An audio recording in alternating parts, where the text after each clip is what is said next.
গোটা পৃথিবীর শাসক বাদশাহ জুলকারনাইন সেকান্দার বাদশাহ গোটা দুনিয়াটা শাসন করেছিলেন দুইজন মুসলমান। এর মধ্যে একজন পয়গম্বর সুলাইমান আর একজন বাদশাহ জুলকারনাইন।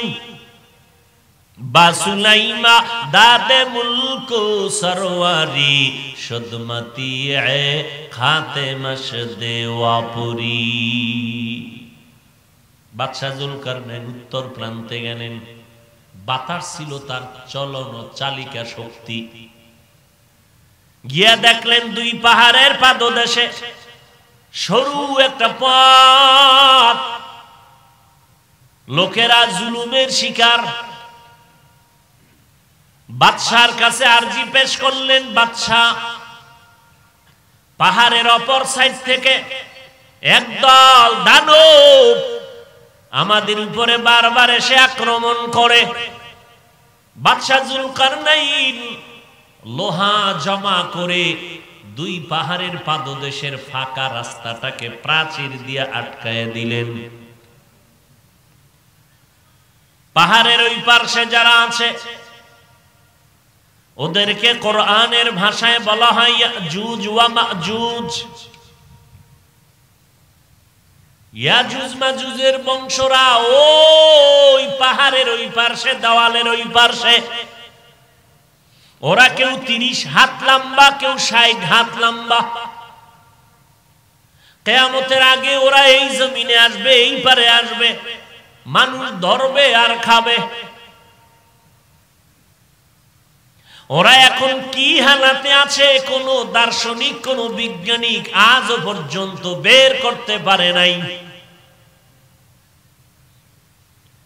এই পৃথিবী নামক গ্রহ থেকে বিজ্ঞানীরা বলে 9,30,00,000 মাইল উপরে সূর্য। 500 বছরের পথ অতিক্রান্তর পরে হলো প্রথম আসমান। আমরা যে আসমানটা দেখি ওই বরাবর তাকাইলে সকাল সন্ধ্যাবেলা সূর্য দেখি, মনে হয় ঘন্টা 2 দৌড় দিলে সূর্যটা ধরা যাবে। কিন্তু না, পয়গম্বর বলেন এ জমিন থেকে 500 বছরের দূরত্বে হলো প্রথম আসমান। প্রথম আসমানটা মোটা 500 বছর। নবী বলেন আমি মেরাজে গেলাম, প্রথম আসমানে ঢুকলাম, 2টা দরওয়াজা আছে প্রত্যেকটা আসমানে। জমরাদ ইয়াকুত পাথর দ্বারা বানানো প্রত্যেকটা আসমান। ওই 2 দরজায় নূরের তালা লাগানো, নূরের তৈরি তালা। নবী বলেন আমি ঢুকলাম, তালা খুললাম, চাবি হলো বিসমিল্লাহ।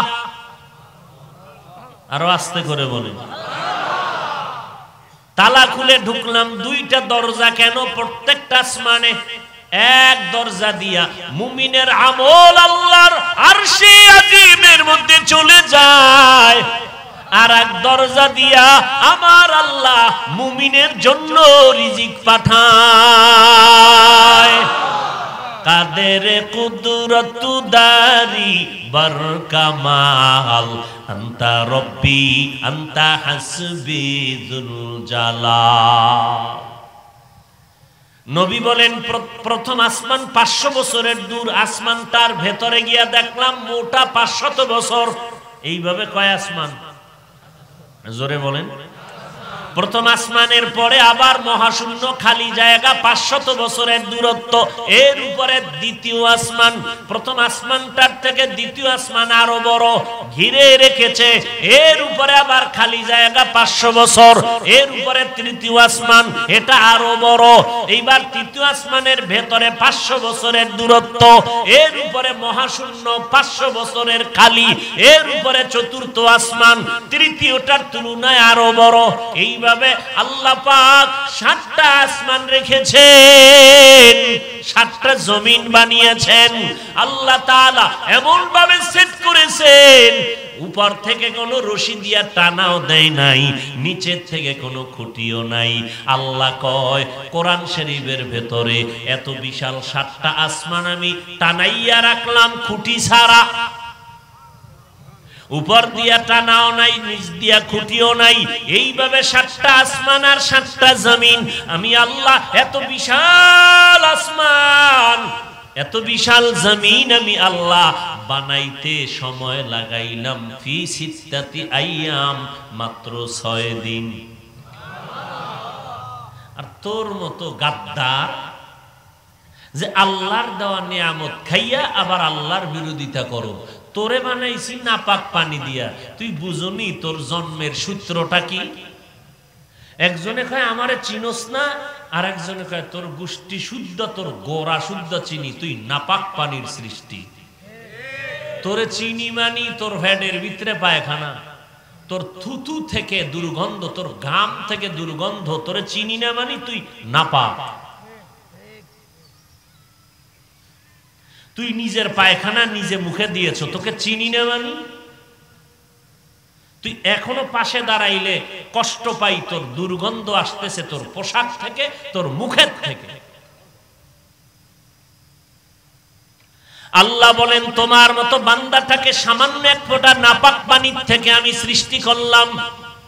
ওয়ালাকাদ খালাকনাল ইনসানা মিন সুলালাতিম মিন তিন ثم جعلناه نطفة في قرار مكين ثم خلقنا النطفة علقة فخلقنا العلقة مضغة فخلقنا المضغة عظاما فكسونا العظام لحما ثم أنشأناه خلقا آخر ফাতাবারাকাল্লাহু আহসানুল খালিকিন।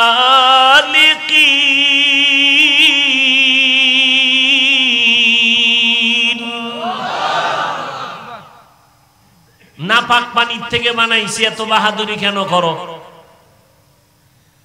হ্যাঁ, যেই জায়গা থেকে প্রস্রাব করো ওই জায়গা থেকে তুই দুনিয়াতে আসছো, এত বাহাদুরি কেন করো?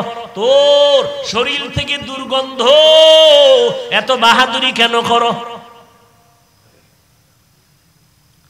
এই নাপাক পানিটাকে মায়ের বাচ্চাদানির মধ্যে ঢুকাইয়া ফেরেশতারে ওয়ার্কার বানায়া কাজ করায়া 40 দিনের শোধন করায়া নাপাক পানি রক্তে পরিণত করলাম। আবার 40 দিনের মেহনত করায়া গোশত হাড্ডি এর উপরে আবার গোশত দিলাম।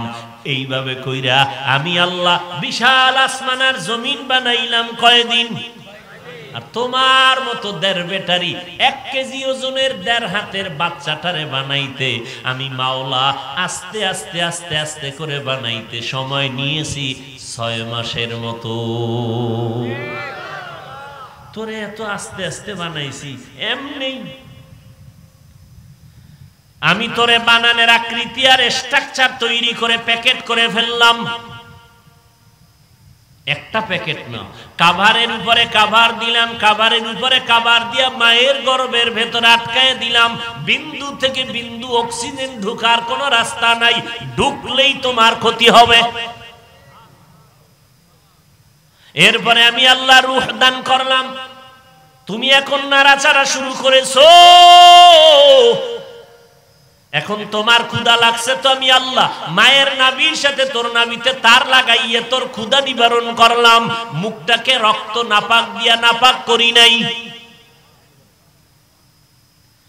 দুনিয়াতে আসবি যখন, দুনিয়ার তৈরি খানা খেতে তুই পারবি না। তোর আব্বা আম্মা কোনোদিন কয় না আল্লাহ আমার সন্তানটারে দেওয়ার আগে আলাদা খানা দাও, জীবনও বলছে। আল্লাহ কয় আমি তোর এমন রব, আমি আল্লাহ এমন রব। রবের অর্থ কি জানেননি? প্রতিপালক লেখা হয় না, রবের অর্থ প্রতিপালক করলে পরিপূর্ণ হক আদায় হবে না। রব হলেন তিনি সমস্ত মাখলুকতের প্রয়োজনের অগ্রিম আয়োজন করেন যিনি। সমস্ত মাখলুকতের প্রয়োজনের অগ্রিম আয়োজন করেন যিনি, তিনি হলেন রব। আল্লাহ বলেন তুই দুনিয়াতে যাওয়ার আগে আমি আল্লাহ খানার আয়োজন করে দিলাম।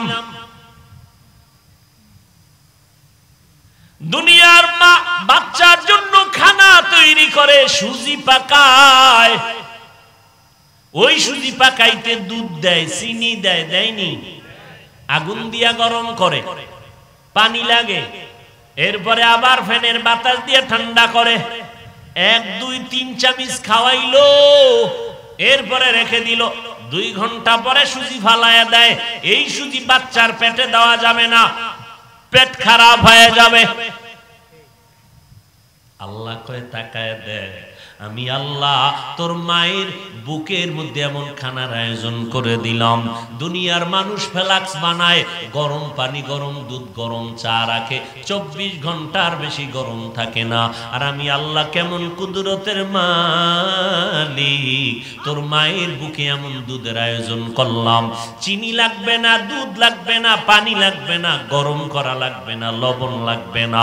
ও বান্দা, তুই দুনিয়াতে গিয়া মায়ের দুগ্ধ পান করবি, 1 দিন আর 2 দিন না, 2 বছর পর্যন্ত মায়ের দুধ তুই পান করবি। 1 সেকেন্ডের জন্য মায়ের দুধ কখনো নষ্ট হবে না। কুদরত কার? ওই আল্লাহকে ভুলিয়ে তুই কই যাইতেছ রে মুমিন? ওই আল্লাহর দেওয়া নিয়ামত খাইয়া আজ তুই কার গোলামি করো? যার পিছনে দৌড়াইয়া তুই আল্লাহর বিরোধিতা করো, যার গোলাম হইয়া তুই নবীর সুন্নতের জবাই করতেছ। ওলামায়ে কেরাম পায়ে ধরে ধরে বলে, দাড়িটা লম্বা কর, 5 ওয়াক্ত নামাজ পড়, মা বাবার খেদমত করে দোয়া নেওয়ার চেষ্টা কর, কোরআনের পক্ষে কথা বল, আল্লাহর কোরআন তেলাওয়াত কর, বুকে লাগা, আল্লাহর কোরআন পড়বি, সিনা খুলে যাবে, আল্লাহর কোরআন ধরবি, অ্যাকশন শুরু হবে। আজকে কার কথায় তুই দাড়ি কাটো? কার কথার পেছনে পড়ে আজকে তুই আল্লাহকে ভুলিয়া নবীর তরিকা, নবীর সুন্নতের জবাই করো? কয়দিন আর বাহাদুরি করবি রে বাবা? আজকে যার পিছনে তুই দৌড়াও সে তোর বড় দুশমন। একটু স্বার্থে আঘাত লাগলে, একটু স্বার্থে আঘাত লাগছে, টেলিফোনটা বন্ধ, নাই নাই নাই নাই নাই, হঠাৎ করে খুলছে, এর মধ্যে কল ঢুকছে, হ্যালো কে তুমি? আরে আপনারে এত খুঁজি, কোথায় আপনি? আমি দুনিয়াতেই নেই। একটু স্বার্থের কারণে মোবাইল বন্ধ। এই তোমার বন্ধু, এবার বুঝে নাও বন্ধুটা কেমন। অথচ এত অন্যায় করার পরে আমার আল্লাহ তোমার উপরে রাগ করে পানিও বন্ধ করেন নাই, বাতাস বন্ধ করেন নাই, সূর্যের আলো বন্ধ করেন নাই, জমিনের ফসল খাওয়া বন্ধ করেন নাই, নদীর মাছ বন্ধ করেন নাই। ওরে দুনিয়ার মানুষ, আল্লাহ যদি একবার বলতেন, এ নদীর মাছ, আমার বান্দা আসলে তুই পালায়া যাবি, দুনিয়ার কোন বনি আদমের ক্ষমতা হতো না মাছ ধরে খাবে। আল্লাহ যদি সুন্দরবনের অর্ডার দেয়, এই সুন্দরবনের বাঘ বের হয়ে যা, সামনে যারে ভাবি একসাথে সাথে চাইছে, উভয় আছে। গর্তের সমস্ত সাপগুলোকে যদি আল্লাহ বলে বের হয়ে যা, যারে পাবি তারে একটা আঘাত করবি, অন্তত 1000 মানুষ মরার পরে তুই হইয়া বলিস। যদি আল্লাহ অর্ডার করে নদীর পানি একটু গরম হ, উপায় আছেন? কিসের বাহাদুরি করেন? আল্লাহ যদি অর্ডার করে বাতাস একটু গরম হয়ে যেত, দেখেন না গরম কারে হয়? সৌদি আরবে এই পরিমাণ গরম ভরে নাই, হাজি সাহেবরা কইল যেই গরম বাংলাদেশে পড়ছে।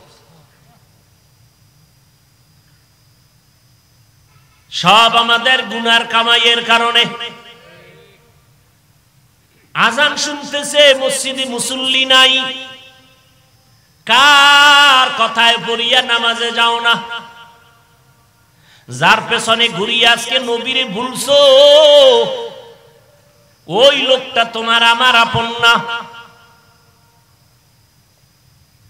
এরে যুবক, আল্লাহ তাআলা এত সুন্দর করে আমারে বানাইছেন, দুনিয়াতে আসছি আমার দাঁত আসিলনি, ঘুমায় ঘুমায়, দাঁত আছিল?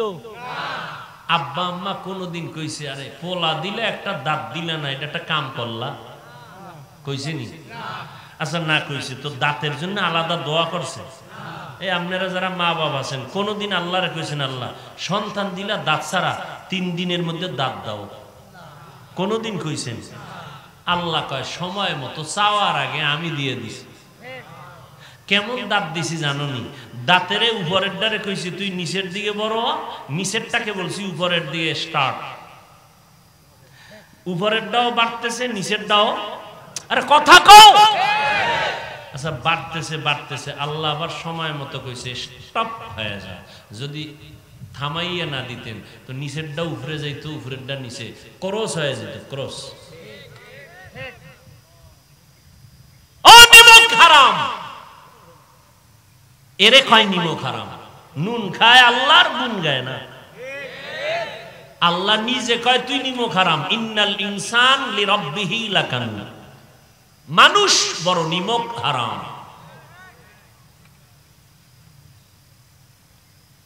ও বান্দা যখন তোমার দাঁতের প্রয়োজন দাঁত দিলাম, এমন এমন পিওর দাঁত, কদুর বিচির মতো ফকফকি সাদা দাঁত, কিন্তু পাওয়ার কম, হাড্ডিতে কামড় দিবি না। বড় হইতেছো এখন শক্ত খানা খাইতে মনে চায়, তবে দাঁতের পাওয়ার কম। তোর আব্বাও কয় না আল্লাহ গো আমার মাইয়া ফোলার এখন গোশত খাইতে মনে চায়, পারে না, দাঁতের পাওয়ার বাড়ায় দাও, বলছেন? আল্লাহ ওই কম পাওয়ারের দাঁতগুলো ফালাইয়া আবার পাওয়ারফুল দাঁত দিলেন। ও বান্দা দুনিয়াতে আসছো, দাঁড়াইতে পারো না, আব্বু বলতে পারো না, আম্মু বলতে পারো না। আল্লাহ তোমাকে আব্বু বলার মতো, কথা বলার শক্তি দান করলেন, দাঁড়ানোর মতো শক্তি দান করলেন, হাঁটার মতো শক্তি দান করলেন। দুনিয়াতে তোমার খানার জন্য পানির আয়োজন করলেন, তোমার জন্য সূর্যের আলোর ব্যবস্থা করলেন, রাতের আলো দরকার চাঁদ দিয়ে ব্যবস্থা করলেন, চলার জন্য রাস্তার ব্যবস্থা করলেন, দিন দিলেন ব্যবসা করো, আরাম আয়েশের ব্যবসা করো, রাত দিলেন ঘুমানোর জন্য। কিন্তু কেমনে ঘুমাইবা? তোমার বালিশ লাগবে, তোশক লাগবে, বালিশটা কেমনে বানাইবা? আল্লাহ কয় তোর মাথার নিচে বালিশটা যেন মখমলের আরামের হয়ে যায়, নরম হয়ে যায়। আমি আল্লাহ, আমি কুদরতি ভাবে তুলার ব্যবস্থা করে দিলাম। তুলা তোমার আব্বাই দিছে না? আল্লাহ পাক তুলার ব্যবস্থা করে দিলেন। ও বান্দা তোর খানার জন্য পেটে ক্ষুধা, রুটি খাবি না ভাত খাবি, সব আয়োজন আমি করে দিলাম। রুটিও আছে, ভাত আছে। কয় খামুখি দিয়া তরকারি নাই। আল্লাহ কয় কত হাজার তরকারি চাও, শাক সবজি দিয়া দিলাম, যত পারো খা। কয়দিন আর খামু? খাইতে খাইতে বাথরুমের দরজা ক্লিয়ার হয়ে গেছে। তো কি খাবি? কয় না এটি বাদ দাও। আল্লাহ কয় এবার মাছ খা, মনের মতো খাবি। এবার হাজার কোটি ধরনের মাছ, এমনও মাছ আমি তোর জন্য। এটা আল্লাহ খায়নি, কার জন্য? বান্দরে খায়, হলুমানে খায়। এই নদীর মাছ কারা খায়? এই নফসে খাউ আমার গোষ্ঠী খায়। খাইতে খাইতে বান্দার বসতে পারে না, দাঁড়াইতে পারে না। কত ধরনের মাছ। কিছুদিন পরে বলে আর কত মাছ খাবো? আল্লাহ কয় এবার গোশত খা। কত ধরনের গোশত তোর দরকার? হাজার ধরনের গোশতের আয়োজন করেছি হালাল ভাবে। এইবার কয় কি আর খামো, মনে চায় না, রুচি নষ্ট হয়ে গেছে। শাকও আছে, ভর্তাও আছে, মাছ আছে, গোশত আছে, কিন্তু পেটের ভিতরে যায় না, দাঁত দিয়ে চাবায় ভেতরে যায় না, রুচি নাই। ডাক্তার ট্যাবলেট দাও যেন রুচি থাকে, বেশি খেতে পারি। আল্লাহ কয় রুচি বানানোর ট্যাবলেট আমি নিজেই দিলাম। একটা কাঁচামরিচ ল, শসা লা, টমেটো নিয়ে সালাদ বানা, তরকারি লাগবে না। একটা কাঁচামরিচে একটা কামড় মারবি, একটা কাঁচামরিচ খাওয়ার আগে দেখবি এক প্লেট ভাত নাই। আর রুচি লাগবে। এরপরে যদি আবার কাগজি লেবু খাও, আর কি লাগবে তোর রুচির জন্য? এগুলো কোনো বাবায় দিছেনি? কে দিয়েছেন? ওই আল্লাহ এত কিছু দিয়েছেন, এর বিনিময়ে আল্লাহ বলছেন তোর কাছে আমি সারা রাতের ইবাদত চাই না, সারা দিনের ইবাদত চাই না। ব্যবসা কর বাধা নাই, চাকরি কর বাধা নাই, স্কুল কলেজে পড়বি বাধা নাই, বিবাহ করবি বাধা নাই, সন্তান নিবি বাধা নাই, টাকা কামাই করবি বাধা নাই, দেশ বিদেশ সফর করবি বাধা নাই। চিনো না রে আমি আল্লাহ কেমন? রাত আর দিন মিলাইয়া 24টা ঘন্টার প্যাকেট বানায় দিলাম। এই 24টা ঘন্টার বান্দা 22 ঘন্টা সময় তোর কাজে লাগা, ব্যবসার কাজে, চাকরির কাজে, লেখাপড়ার কাজে লাগাও। কয় ঘন্টা? এই জোরে কোন কয় ঘন্টা? বাকি কত? আল্লাহ কয় মাত্র 2টা ঘন্টা শুধু আখিরাতের লাইনে ব্যবহার করবি ইবাদতে। কয় ঘন্টা? তাও একত্রে দিতে পারবি না, তুই ঝামেলায় আছো। তোর যেন ব্যবসার ক্ষতি না হয়, চাকরির ক্ষতি না হয়, লেখাপড়ার ক্ষতি না হয়। এই 2টা ঘন্টা আমি পুরো 24টা ঘন্টারে ভাগ কইরা ফাঁকে ফাঁকে দিলাম। ও বান্দা, যাতে তোর দুনিয়ার লাইনে কাজের ক্ষতি না হয়। ও ব্যবসা করবি বাধা নাই, এই 2টা ঘন্টা শুধু দিনের লাইনে তোর কল্যাণে ব্যবহার করবি, 22 ঘন্টা তোর নিজের কাজে ব্যবহার করবি। আবার ওই 2টা ঘন্টা ভাগ করে দিলাম, 20 মিনিট 20 মিনিট 20 মিনিট করিয়া ফজরের 4 রাকাত নামাজে 20 মিনিট। এরপরে আবার দোকানে যা, জোহরের সময় সে গোসল করবি, খাবি, 10 রাকাত নামাজ পড়বি 20 মিনিট। আবার একটু রেস্ট নিয়ে দোকানে যা, আবার আসরের সময় একটু রেস্ট নিয়ে 4 রাকাত নামাজ পড়বি 20 মিনিট। আবার দোকানে যা, আবার মাগরিবের 5 রাকাত পড়বি 20 মিনিট। এরপরে চাকরিতে চলে যা, আবার এশার নামাজ পড়বি 9 রাকাত 20 মিনিট। এবার ঘরে যা, সারাদিন দোকানে, সারাদিন ব্যবসায়, সারাদিন লেখাপড়া, এশার নামাজ পড়িয়া সন্তানের হক আদায় করো, স্ত্রীর হক আদায় করো, রাতের বেলা ঘুমাও, আবার ফজরের নামাজ ওইটা 20 মিনিট টাইম দিয়ে আদায় করো। এই মাত্র 2 ঘন্টা ভাগ ভাগ করে দিলাম 20 মিনিট 20 মিনিট করিয়া। 5 বেলার নামাজ পড়বি, ব্যবসাও বন্ধ হবে না, চাকরিও যাবে না, লেখাপড়ার ক্ষতি হবে না। এরপরেও যদি বান্দা আমার হুকুমটা মানতে না পারো, তোরে আমি এমনে ছাড়বো না। জগতে যে প্রশ্ন হবে সবার বেলায় 3টা, কে হিন্দু, কে বৌদ্ধ, কে ইহুদি, কে মুসলমান, কে হুজুর, কে বেনামাজি, ভেদাভেদ নাই। সবার বেলায় 3টা প্রশ্ন। আমার আল্লাহ প্রশ্নগুলো ফাঁস করাইয়া দিলেন, শুধু ফাঁস করলেন না, সমস্ত নবীদের পেছনে লাগাইয়া দিলেন। কবরের প্রশ্ন স্মরণ করাইয়া দাও। আম্বিয়ায়ে কেরাম, আউলিয়ায়ে কেরাম, সাহাবায়ে কেরাম পিছনে লাগলো।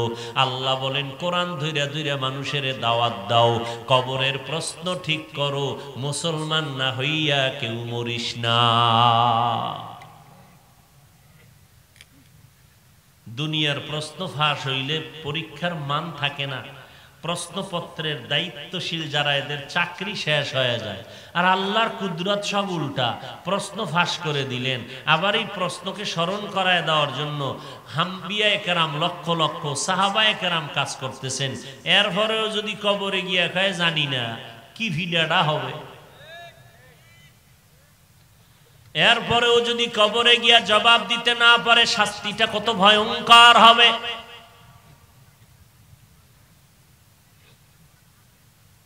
দুনিয়াতে যাই বাহাদুরি করি, কিচ্ছু না। কই ঢাকার শহরে যমুনা গ্রুপের ফ্যাক্টরি, মিল, যমুনা ফিউচার পার্ক বানানো, এশিয়া উপমহাদেশের ভেতরে বিশাল বড় শপিং সেন্টার। কই যমুনার মালিকরে করোনায় আক্রান্ত করে ফেলল, বলল আমাকে স্পেশাল ফ্লাইটে সিঙ্গাপুরে নাও, কত হাজার কোটি টাকা লাগবে, নাও রে ডাক্তার, আমারে বাঁচাও। দুনিয়ার সব পরে রইল, তিনটা সাদা কাফন পরিয়া বান্দা কবরে চলে গেল। জিন্দেগি মে বন্দেগি তু করনা হে, जिंदगी में बंदगी तू करना है,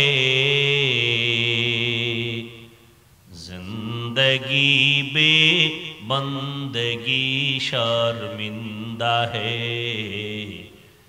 जिंदगी बे बंदगी शर्मिंदा है। दुनिया में हो दुनिया का तलबगार न हो,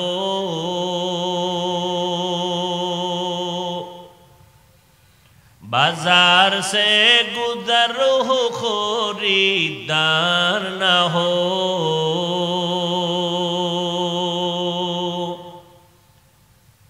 दुनिया में हो दुनिया का तलबगार न हो,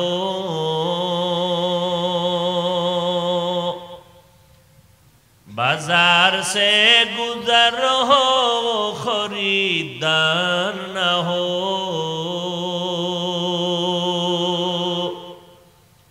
ये दुनिया एक मिसले कागज फूल है, ये दुनिया एक मिसले कागज फूल है, जिंदगी में बंदगी तू कौन है,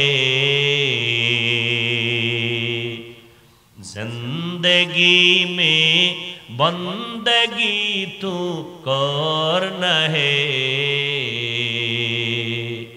जिंदगी बे बंदगी शर्मिंदा है, जिंदगी बे बंदगी शर्मिंदा है, जिंदगी में बंदगी कुन बंदगी, बंदगी बे जिंदगी शर्मिंदगी। भाईरा आमार, আল্লাহ পাক রব্বুল আলামিন দুনিয়াতে আমাদেরকে পাঠিয়েছেন এবং শ্রেষ্ঠ মর্যাদাও দান করেছেন। আল্লাহ পাক এত আদর করে আমাদের বানিয়েছেন, এত মায়া আর মোহাব্বত করেছেন, যেই মায়া মোহাব্বত দুনিয়ার কেউ কাউকে করে না। মা বাবা সন্তানের করে না, স্ত্রী স্বামীকে করে না, ভাই ভাইকে করে না। সারা দুনিয়াতে যা কিছু আমরা দেখি সব কে বানাইছেন? আরো জোরে বলেন, लम यलिद लम यूलद उलाइकास, लम यलिद लम यूलद उलाइकास, वालिदो मौलूद राउ खालिकास। আসমান বানাইলেন আমার আল্লাহ, জমিন বানাইলেন আমার আল্লাহ। জমিনকে দর্শনের ভাষায় বলে পৃথিবী। পৃথিবী নামক গ্রহ এত বড় বিশাল, পৃথিবীর আজও কোনো গবেষক জমিনের আয়তন বের করতে পারে নাই, ধারণা মাত্র দিয়েছে। কারণ পৃথিবীর উত্তর মেরুতে দুনিয়াতে জান কবজের সময় অনুভব করবি যে মরণটা কেমন কষ্টের। গরুটারে কোরবানির সময় যখন জবাই দাও কেমন লাফান লাফায়,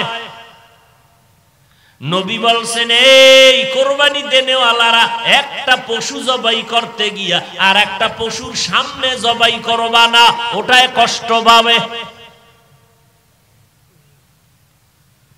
মরণটা যে কত কঠিন। আল্লাহর দেওয়া পানি বাতাস সব নেয়ামত পাওয়ার পর যদি নামাজটা ঠিক মতো না পড়ো, আমার নবী অসুস্থ তারপরও নামাজ ছাড়ে নাই, জামাত ছাড়ে নাই। এরে নবীর আশিক উম্মতের দল, ও যুবক ও বৃদ্ধ বাবাজি, পর্দার আড়ালের আম্মা জানেরা, কয়দিন আর বাহাদুরি করবেন? আল্লাহ এত সম্মান মর্যাদা দান করেছেন। দুনিয়াতে মানুষ বড় দামি, এর মধ্যে মুসলমান বড় দামি, আবার এর ভিতরে আখিরি নবীর উম্মতেরা আরো দামি। ও আখিরি নবীর উম্মতের দল, ও যুবক, তোমাকে লেখাপড়া করতে নিষেধ করা হয় নাই, চাকরি করতে নিষেধ করা হয় নাই, শুধু বলা হয়েছে 5 বেলার নামাজ পড়ো, মা বাবার দোয়া নিয়ে চলো, নবীর সুন্নতের মালা গলায় লাগাও, ওলামায়ে আহলে হকের পরামর্শ নিয়ে নেক আমল করো। ব্যবসাও হবে তোমার ইবাদত, চাকরিও ইবাদত, যদি আল্লাহকে রাজি করে নবীর তরিকা মেনে চলতে পারো। ও যুবক, একটু জবাব দাও বাবা, তোমার মতো যুবক স্কুলে পড়ে, কলেজে পড়ে, 5 ওয়াক্ত নামাজি দাড়িওয়ালা আছে না নাই? বালিশে মাথা লাগাইয়া চিন্তা করিও, তুমি কেন পারবা না রে বাবা? তোমার মতো যুবক নদীর ভেতরে মাছ ধরে, দাড়িওয়ালা নামাজি নামাজ ছাড়ে না, তুমি কেন পারো না রে বাবা? তোমার মতো যুবক র্যাব, আর্মি, পুলিশ, বিডিআরের চাকরি করে নামাজ পড়ে, দাড়িওয়ালা অভাব নাই, তুমি কেন পারবা না? এখনো সময় আছে বাবা, তওবা করো, না হয় ওই কবরে যদি গুনাহগার হইয়া যাও। মদিনার নবী বলেন, ও দুনিয়ার উম্মতেরা, ওই কবরে 3টা প্রশ্ন সবার বেলায় রেডি হয়ে আছে। রবের পরিচয় দাও, ধর্মের পরিচয় দাও, রাহমাতুল লিল আলামিনের পরিচয় দাও। এই 3টা প্রশ্নের জবাব যারা দিতে পারবে তাদের কবর হবে জান্নাতের বাগান। কারা পারবে? আমি হুজুর পারবো, কোনো গ্যারান্টি নাই। আছে? যদি থাকতো তাহলে জান্নাতের টিকিট পাইয়া আবু বকর সিদ্দিক রাদিয়াল্লাহু আনহু আজীবন কান্না করলেন কেন? জান্নাতের টিকিট পেয়ে ওমরে ফারুক জীবনটা ভর জাহান্নামের ভয়ে কাঁদলেন কেন?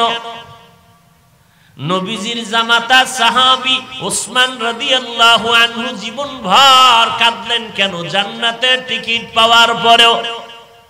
তারা যদি জান্নাতের টিকিট পাইয়া কান্না করেন, আপনার আমার তো বুক ফাটিয়া মরে যাওয়ার কথা। তাদের তুলনায় আমরা কত নাপাক।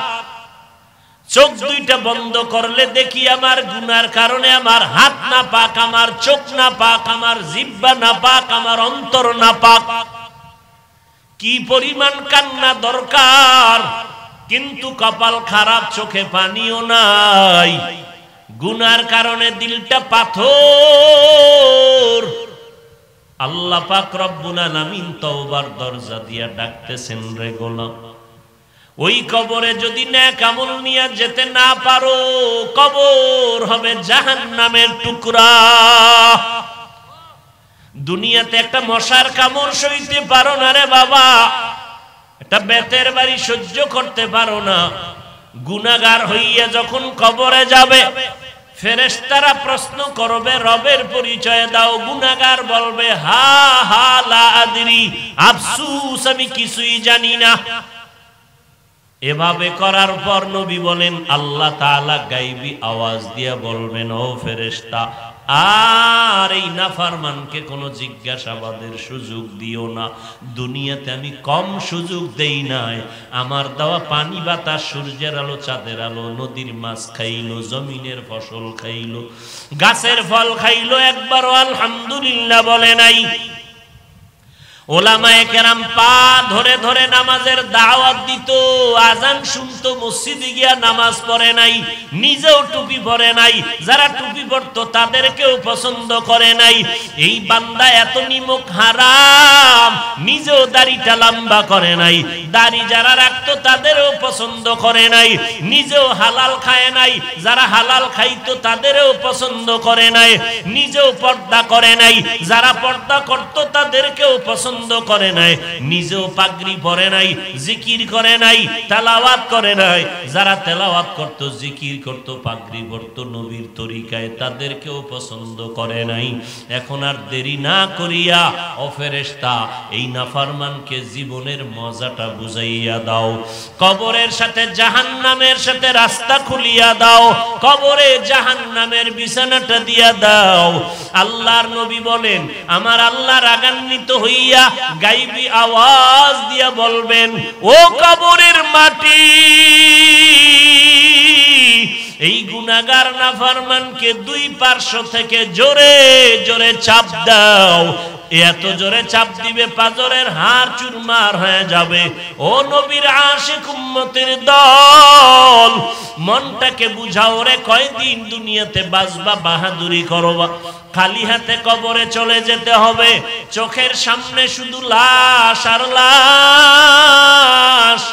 ওই কবরে কি নিয়ে রওনা দিলাম? ও পর্দার আড়ালের আম্মা জানেরা, একটা নেককার সন্তানের মা হইয়া কবরে যাবেন, আপনার সন্তানকে ডাক্তার বানাবেন আলহামদুলিল্লাহ, ইঞ্জিনিয়ার বানাবেন আলহামদুলিল্লাহ, প্রফেসর বানাবেন আলহামদুলিল্লাহ, তবে বেয়াদব বানাবেন না। আপনার সন্তানের আখলাক, চরিত্র, আদর্শ দেখে যেন সবাই দোয়া করে, খুশি হয়। আপনার সন্তানের আচরণে যেন আলেমরা কষ্ট না পায়, আপনার সন্তানের কথায় যেন এলাকার মুরব্বীরা কষ্ট না পায়। ও মা, ওই সন্তানকে আদর্শওয়ালা ডাক্তার বানায় যাবেন, আদর্শ ইঞ্জিনিয়ার বানায় যাবেন, আল্লাহর কাছে দোয়া করবেন, তওবা করবেন, সন্তানকে নেক আমলের জন্য দাওয়াত দিবেন, গুনাহ থেকে বাঁচানোর চেষ্টা করবেন। ও যুবক, ওই মা বাবার দোয়া নিয়ে তওবা করিয়া সামনে আগাও। জীবনে কত অপরাধ করেছো, গায়ের জোরে, শক্তির জোরে, কিন্তু না, আল্লাহ যেদিন ডাক দিবে আর জমিনে থাকতে পারবো না রে বাবা। ওই আল্লাহ হায়াতের মালিক, রিজিকের মালিক, ইজ্জতের মালিক। অতএব যতদিন হায়াত পাবো সামনে আর নামাজ ছাড়বো না, দাড়ি কাটবো না, নবীর সুন্নাত ছাড়বো না, মা বাবার বিরুদ্ধাচরণ করবো না, ওলামায়ে আহলে হকের পরামর্শ নিয়ে চলবো, নবীর তরিকা মেনে চলবো। আল্লাহ আমাদের যদি তওবার মতো তওবা করতে পারি, আল্লাহ মুহূর্তে জীবনের সব গুনাহ মাফ করে আমাদের পবিত্র বানায় দিবেন। আল্লাহ আমাদের সবাইকে গুনাহমুক্ত জীবন দান করেন। মনে মনে আল্লাহকে বলতে থাকেন, আল্লাহ জীবনে যত গুনাহ করেছি আর আজকে থেকে গুনার কাছেও যাব না, আপনি তৌফিক দান করেন, শয়তানের ধোঁকার থেকে যেন বেঁচে থাকতে পারি, নবীর সুন্নত নিয়ে যেন চলতে পারি, মা বাবার দোয়া নিয়ে যেন চলতে পারি, ওলামায়ে আহলে হকের পরামর্শ নিয়ে যেন আমল করতে পারি, কোরআন সহিভাবে যেন শিখতে পারি, 5 ওয়াক্ত নামাজি দাড়িওয়ালা হইয়া নবীর সুন্নত নিয়ে চলতে পারি। আল্লাহ আমাদের সবাইকে তৌফিক দান করেন। আলহামদুলিল্লাহি রাব্বিল আলামিন, والصلاة والسلام على سيد الأنبياء والمرسلين وعلى آله وأصحابه أجمعين يا أرحم الراحمين يا أرحم الراحمين يا أرحم الراحمين رب ارحمهما كما ربياني صغيرا اللهم إنك عفو كريم تحب العفو فاعف عنا আল্লাহুম্মা ইন্না নাসআলুকা রিযাকা ওয়াল জান্নাহ ওয়া নাউযু বিকা মিন সাখাতিকা ওয়ান নার। اللهم إني ظلمت نفسي ظلما كثيرا ولا يغفر الذنوب إلا أنت فاغفر لي مغفرة من عندك وارحمني إنك أنت الغفور الرحيم اللهم إنا نعوذ بك من البرص والجنون والجذام وسيء الأسقام وديار مالك গুনার বোঝা নিয়ে আপনার দরওয়াজায় হাত তুলেছি। ওলামায়ে কেরাম, মুরব্বী, হাজী সাহেব, কত ব্যবসায়ী, চাকরিজীবী, যুবক, ছাত্র ভাইরা হাত তুলেছেন। পর্দার আড়ালের মা বোনেরা হাত তুলেছেন। আয় আল্লাহ, মেহেরবানি করে আমাদের জীবনের গুনাহগুলো মাফ করে দেন। আয় আল্লাহ, মাহফিল কবুল করে নেন, আয়োজনকারী সহযোগিতাকারীদের কবুল করে নেন, সারা দুনিয়াবাসীকে মাফ করে দেন। আল্লাহ, বাংলাদেশ শান্তির দেশ বানায় দেন। আয় আল্লাহ, প্রশাসনিকভাবে যারা কাজ করে দিনের খাদেম বানায় দেন, জনপ্রতিনিধির দায়িত্বে যারা দিনের খাদেম বানায় দেন।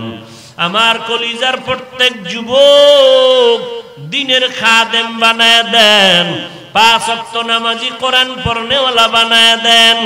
আয় আল্লাহ, মোবাইলের গুনাহের থেকে হেফাজত করেন আমাদের। আল্লাহ, মোবাইলের গুনাহের থেকে আমাদের হেফাজত করেন, মোবাইলের গুনাহের থেকে বেঁচে থাকার তৌফিক দান করেন, শয়তানের ধোঁকার থেকে হেফাজত করেন, মাদ্রাসা মসজিদ কবুল করে নেন, আয়োজনকারী যা দরকার ব্যবস্থা করে দেন, অন্যান্য শিক্ষা প্রতিষ্ঠান নবীর আদর্শের আদলে কবুল করে নেন, যারা পরীক্ষার্থী কামিয়াবির ব্যবস্থা করে দেন, উলামায়ে আহলে হকের বিজয় দান করেন।